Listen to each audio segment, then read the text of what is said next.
اور جو مال آپ آگے فروخت کرنا چاہتے ہیں، کاروبار آپ نے کروڑوں سے شروع کیا یا 1 روپے سے، اس کا نہیں حساب، ایسٹ جسے ہم کہتے ہیں، جو نقدی آپ کے پاس ہوگی اور جو چیز قابل فروخت آپ کے پاس ہے، ہاں ان پر زکات ہوگی. ٹھیک ٹھیک جی جی جزاک اللہ. اچھا مولانا، اگر فرض کر لیں کہ بھائی 15 لاکھ سے کام کر رہا ہے اور اثاثہ جات اس کے پاس پڑے ہیں 2 لاکھ روپے کے اور 3 لاکھ جیب کے اندر ہے اور 10 لاکھ لوگوں کی طرف ہے، تو زکوٰۃ کا مہینہ آ گیا تو 15 پہ دے گا یا 5 پہ دے گا؟ 5 پر دے. میں نے پچھلی مرتبہ بیان کیا تھا، اب بھی کیونکہ اس بارے میں اتنا الجھاؤ ہے اور ہمارے کرام کو کوئی سمجھ نہیں آتی کیا کریں. قرضے کو 3 قسموں میں تقسیم کرتے ہیں، یہ قوی ہے اس پر تو دینی پڑے گی، یہ متوسط ہے آئے گا تو دینی ہے، یہ ضعیف ہے، سب اپنی طرف سے پھانڈ ہے. جو آپ نے کسی کو دیا ہوا اس پر 1 ٹکا بھی نہیں آپ نے دینا جب تک وہ واپس نہیں آتا اور سال بھر دوسری رقم میں شامل نہیں ہوتا. اور جو آپ نے لیا ہوگا نا اس پر زکات دینی، سارا قرضے کا نا دینی پڑے گی. یہ نہیں ہوگا کہ آپ برتے رہیں اور زکات کا موقع ہے تو کہنے. اس لیے مسئلہ یہ کلیئر کر لیں کہ اپنا یا کسی کا جو برت رہا نا مال کو زکات اس میں دیں. آئی بات سمجھ میں سمجھاؤ رہ گیا، مطلب وہ رقم جو تصرف کر رہا جی جو برت رہا وہ دے گا. متصرف پر ہے. اگر وہ متصرف نہیں دینا چاہتا تو زکات کے مہینے سے پہلے بل واپس کر دے. اچھا چلیں، اگلی بات مولانا یہ ہے کہ اگر آپ کے پاس کسی کے 10 لاکھ روپے پڑے ہیں امانت کے طور پر، امانت پر کوئی زکات نہیں، پھر نہیں ہے نہ، پھر وہی دے گا جس کی رقم جس ہے. کی اگر آپ اسے استعمال کر رہے ہیں بے شک قرض کے طور پر کر رہے ہیں یا پارٹنر کے اس طور پر دینی. یہ جو کہتے ہیں نا قرض میں نہ کرو، غلط بات، برتے رہتے ہیں زکات کا موقع آتا ہے کاٹ لو اس میں سے، یہ ہم نے بینکوں کا دینا فلاں کا دینا، کوئی بہانہ نہیں کرتا. میری بات جس عالم کی سمجھ آ گئی اس نے آج یار مسئلہ حل ہوا کہ جو برتا رقم کو وہ ڈال اپنی ہے یا کسی سے لی.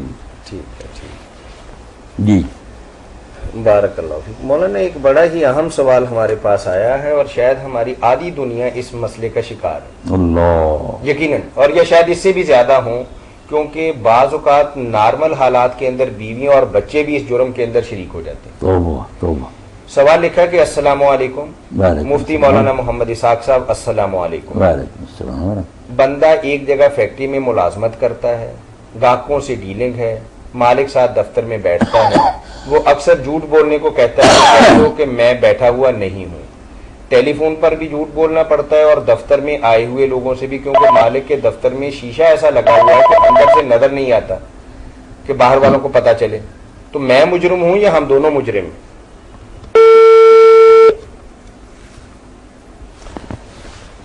یہ والد کئی دفعہ ہے. بچوں کو کہہ دیتا کہ کہہ دیجیے کہ ابو گھر پہ نہیں ہے. اب اس کے لیے مجھ سے کیا کروانا پڑا تو ان کو بھی دونوں مجرم ہیں، جھوٹے ہیں دونوں. وہ بھی جھوٹ بولتا ہے، یہ بھی اس کے ساتھ شریک ہے. اس میں کون سی پیچیدہ بات ہے جو سمجھ میں نہیں آتی. نہیں میں دونوں تو غلط بیانی کر رہے ہیں. مالک بھی کہتا ہے کہہ دو میں نہیں یہاں، وہ بھی جھوٹ بول، اور یہ بھی اسی کا ساتھ دے رہا ہے. لیکن بالکل جھوٹے. اب صورتحال ایسی ہے کہ اقتصادی حالات اس قدر پریشان کن ہیں کہ مناسب سی بھی نوکری ملنا ناممکن اور مشکل ہے، اور پھر سرکاری ملازمین کے ساتھ بھی اس طرح ہوتا ہے اور پرائیویٹ میں تو بہت زیادہ. اب اس کا کوئی نہ کوئی حل تو ہوگا، بندہ نہیں چاہتا جھوٹ بولنا. حال نہیں ہمارے پاس کوئی حال، تو یہ بیچارے خود ہی کریں. اگر مجبور ہیں اور بہت مجبور ہیں تو چلو اللہ تعالیٰ شاید معاف کرے. مگر مسئلہ کیا پوچھنا، مسئلہ تو صاف ہے کہ دونوں جھوٹے. نہیں اب مجبوریاں نہیں تیرنیاں ہم لوگوں کے لیے حرام کو حلال کیسے کریں. جھوٹ جھوٹ ہی. وہ مجبوری سے بولتا ہے تو بیچارہ بولتا رہے، اللہ سے معافی مانگتا رہے. ہم سے کیا مور چاہتا کہ ہم کہہ دیں اس طرح جھوٹ بولنا جائز ہے؟ نہیں، جھوٹ نہیں بولنا جائز. السلام علیکم. جو حال ہے کہ سارے مل کر دنیا میں اسلام کے لیے کوشش کریں، حکومت صحیح وعلیکم السلام. تو کرتے جی. مسئلے جی الحمدللہ سن رہے ہیں آپ کی بات، فرمائیے. سر مجھے آپ سے بات کرنی تھی بہت ضروری. جی. میں 1 ہفتہ گئے ٹیلی فون ٹرائی کر رہی ہوں آپ سے بات کرنے کے لیے. جی جی جی 3 سال ہو گئے ہیں کہ ہمارے گھر میں بہت پرابلمس آئی ہیں. میرے پاپا بہت ریلیجیس پرسن ہیں، ہم بہت ہی یعنی کہ اچھی فیملی سے لنک رکھتے ہیں، بلونگ رکھتے ہیں. جی جی. اتنا کچھ تھا ہمارے پاس، خدا نے بہت کچھ دیا ہمیں، سب کچھ تھا، ہماری اپنی فیکٹری تھی، سب کچھ تھا. لیکن 3 سالوں سے نا ہمارے گھر میں بہت مشکلیں آئی ہیں، آہستہ آہستہ آہستہ تنکا بکھرا گھر کا. تو آپ کی بات سمجھ گئے. تو بات یہ ہے کہ آپ کی پریشانی کو 3 سال نہیں بلکہ 3 سال 1 ہفتہ لگنا ہے انشاءاللہ. جمعرات کے دن اسی نمبر پہ کال کریں ظہر سے عصر تک, پھر انشاءاللہ العزیز مولانا آپ کے لیے کوئی روحانی علاج بتائیں. بیٹا بات ساری تفصیل سے سن کر نہ حل کوئی بتائیں گے انشاءاللہ جمعرات کے دن اسی نمبر پہ کال کریں. یہ وقت تھوڑا ہوتا ہے نا, مسائل بیان کرنے ہوتے ہیں, آپ اس دن جمعرات کے دن اسی نمبر پر کریں. اسی نمبر پہ کال کریں. جی ویسے اگر ہم نے عام روٹین میں گھر میں تھوڑی سی پڑھائی اسٹارٹ کرنی ہو, چلے خیر و برکت کے لیے کوئی بات خیر و برکت کے لیے سب کچھ بتائیں گے انشاءاللہ. اس وقت صرف اتنا ہی بیٹا کریں سارے آپ لوگ نا, فجر کی نماز کے بعد لا الہ الا اللہ الملک الحق المبین یہ 100 مرتبہ پڑھنا شروع کریں. لا الہ الا اللہ, یہ آپ بھی کریں اور جتنے لا یاد رکھیں گے الہ بھی الا کریں, اللہ الملک کوئی نہ اس کو الحق چھوڑے. المبین. رزق کی فراخی کے لیے ہر شخص اس کو پڑھے. روزانہ نماز فجر کے بعد 100 بار لا الہ الا اللہ الملک الحق المبین. المالک الحق المبین. ہاں یہ نوٹ 100 مرتبہ نماز فجر کے بعد. اب وہ نوٹ کو شروع کریں نا بچی, پھر باقی چیزیں انشاءاللہ نا جمعرات کو آپ پوچھیں. اوکے, بہت لا الہ الا اللہ الملک الحق المبین. ملک المالک الحق المبین. ٹھیک ہے, الملک الحق المبین لکھا. اوکے, بہت بہت شکریہ آپ کا. فضل فرمائے اللہ پاک. جی جی مولانا چلے. اس طرح تو طاہر میاں صاحب کو مجبوریاں, ہم کیا ان کو حلال کر کے دیں. وہ السلام بیچارے علیکم. وعلیکم السلام, میں امین صاحب بول رہا جی ہوں. پر فرمائیے. ہاں جی, یہ ایک حدیث پاک کا مطلب سمجھنا میں نے, کہ جس شخص نے کسی مسلمان کو اذیت دی در حقیقت اس نے مجھے اذیت دی, اور جس نے مجھے اذیت دی اس نے اللہ تعالیٰ کو اذیت پہنچائی. جی جی اس سے کیا مراد ہے کہ جس شخص نے کسی مسلمان کو اذیت دی, یعنی کہ کسی مسلمان کو اذیت دینے کا اتنا گناہ ہے کہ اس نے نبی کریم صلی اللہ علیہ وسلم کو. ظاہر بات ہے امین صاحب ہے, یہ لوگوں کو عقل ہو تو کسی مومن کے ساتھ نیک سلوک کرنا, اللہ اکبر, حضور کے ساتھ نیک سلوک کرنا. وہ مومن کیا حضور کو ماننے والا, اس نسبت سے وہ ہمارا بھائی, اور جو اس کو دکھ دیتا وہ بھی اس نسبت کی قدر کرتا.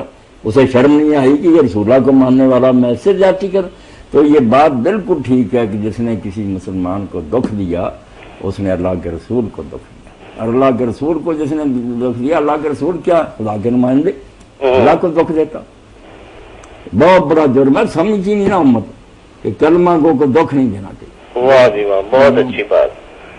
اچھا, ایک دوسری اسی طرح کی حدیث ہے, قرآن پاک پڑھنے سے ذرا امین صاحب آپ روک دیں, یہاں تو مجھے مولانا رومی یاد آ رہے ہیں. کیا جاتے ہیں مکہ میں, وہاں کیا ہے, ابراہیم کا بنایا ہوا ایک گھر ہے, اینٹوں کی عمارت, جس میں اللہ رہتا ہے مسلمان کا دل, تم اس کو تباہ کرتے ہو, دکھ دیتے ہو.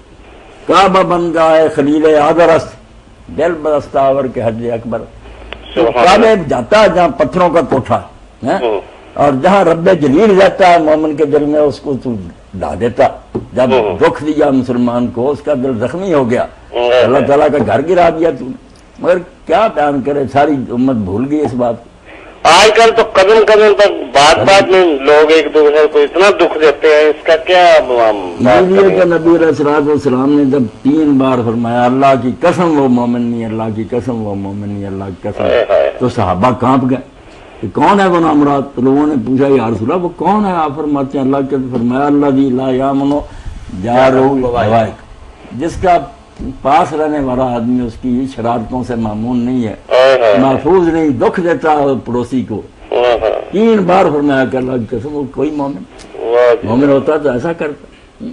یہی تعلیم تو امین صاحب پھیلانی چاہیے. یہ رفع دینا سے کیا بنے گا, باتیں تو یہ ہیں تو ساری امت کے کانوں میں ڈالیں گی.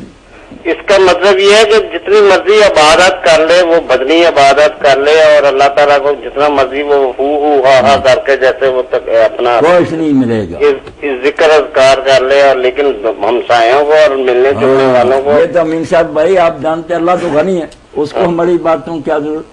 بندے کو دکھ دیا یا اس کے پیسے مار لیے, بندہ تو بیچارہ محتاج ہے, اللہ کہتا میرا